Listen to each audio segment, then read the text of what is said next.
I've got a few questions, just like over the course of the last session and then also moving into this session, just to get like a better understanding.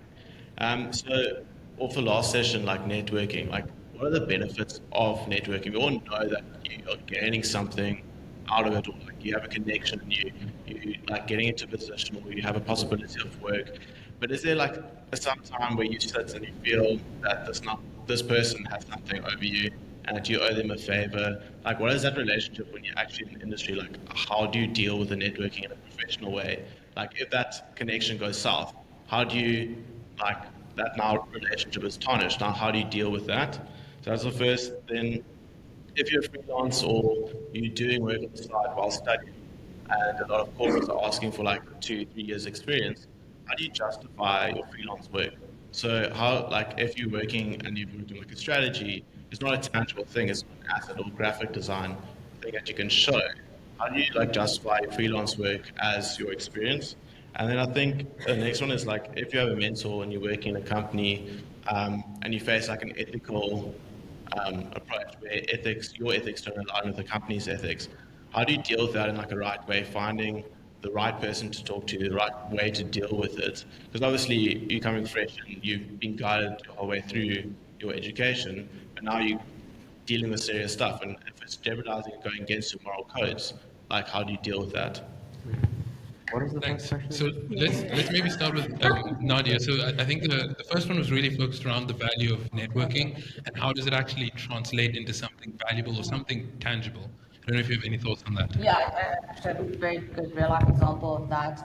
I work in Skirmish. We actually used to work together. It's quite funny. So I did the corporate to startup vibes, and he did the startups to scale up vibes. So it's quite interesting. But I got into Skirmish, the gaming company, not because I'm a professional gamer. I played Diablo last when I was 7 years old with my brothers.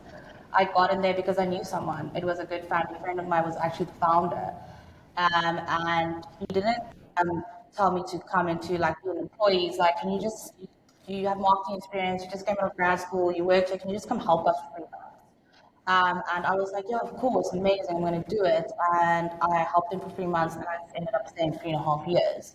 And for so long, I mean, I skipped almost 4 years of marketing experience working at Skirmish because they now a funded company because I did that startup fund. So 4 years out, now going to a growth manager that would have taken me 5 to 10 years, whatever.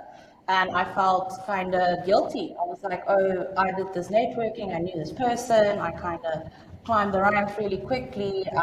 What if I now disappoint this company, or did I deserve to be there? So it's kind of vice versa with networking. Do I owe this person a favor now? Do I have to stay at the startup till we sell it? Is it my responsibility now? All of those things went through my mind, and then eventually I was like, you know what? I met this person, they gave me this opportunity. I'm going to either mentor other people with my experience, try and give it back. And I don't owe them a favor. I don't need to stay at this company just because they helped me skip 4 years. So yeah, that was kind of my experience where I'm currently at, kind of trying to move on from my startup that I still try to hopefully sell soon. I'm joking. But the value of networking at the end of the day is really just scaling your relationships, right? The more relationships you have, the better it is for you. And here's the thing: is that when you're networking with someone, they don't owe you anything, and you owe them nothing. How many times have you met someone and they only hit you up 8 months later because they're like, hey, you do graphic design, right? I need that, right? So it's just a matter of, I guess it's also a combination of just being memorable, like Lawrence said, right? It's about just being memorable and then just making sure that you've made a good impression.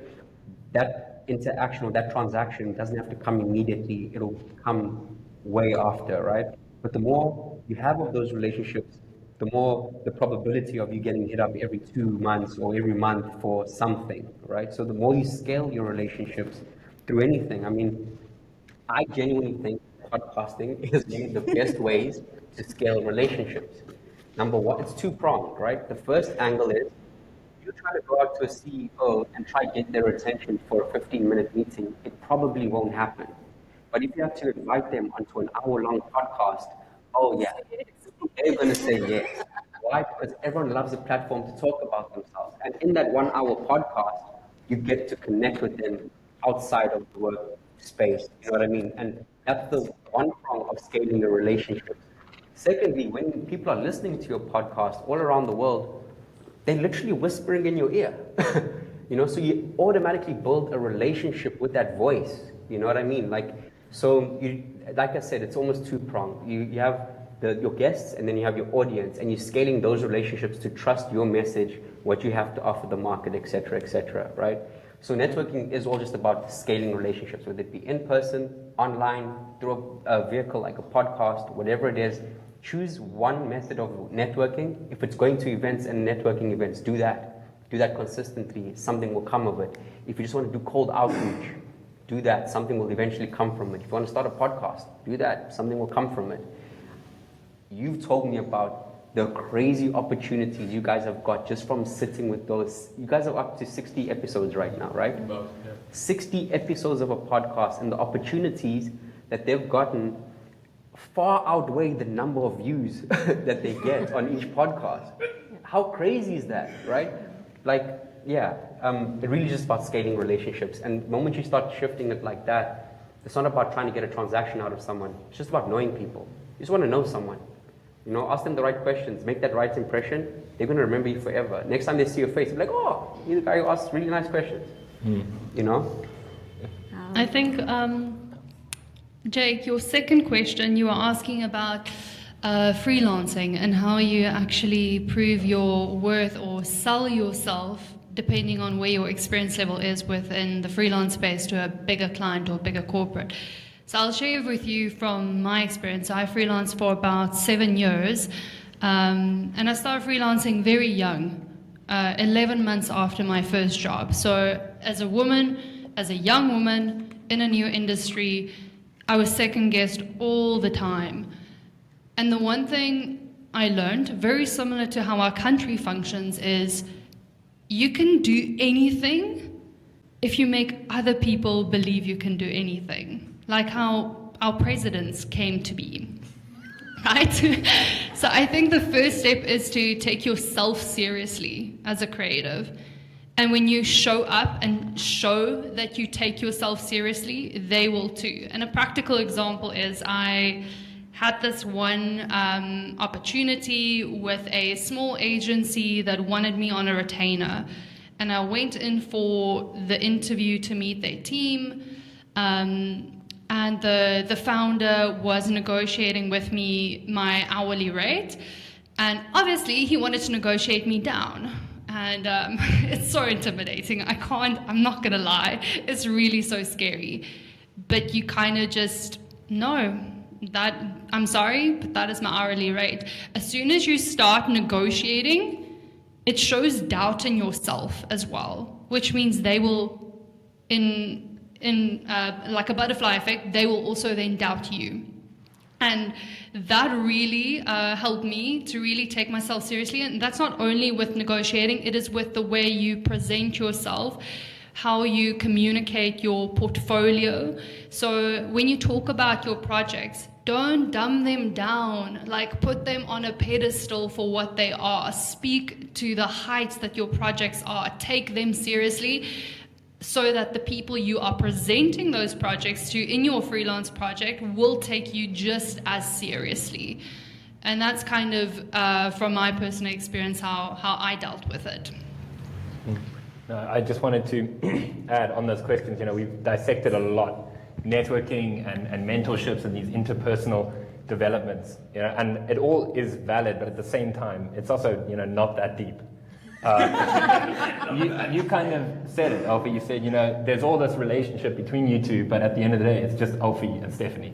And they're just humans. And something I realized when I went into business, especially, startups, is a business is just a collection of humans, just like a sports team. When a sports team, when you sub a player, the spectators, you don't really feel that impact. But the team really feels that impact if they're not playing at their A game.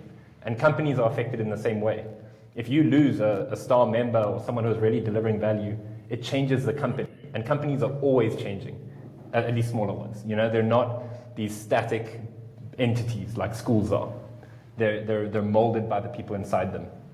So if you just take a very high level approach and say yes to things, you don't get an ego about your work, You know, you talk to other people, you listen to what they have to say. The opportunities come and the networking happens. You know, it's not and the mentorship happens off that by just being open and honest. And not having expectations, right? Yeah. Yeah, I think expectations also make us intimidating. Like if I'm approaching the CEO of King James Group, you know, like, and I'm thinking to myself, oh man, what if he doesn't like me? That's an expectation. What if he doesn't want to hire me? That's an expectation.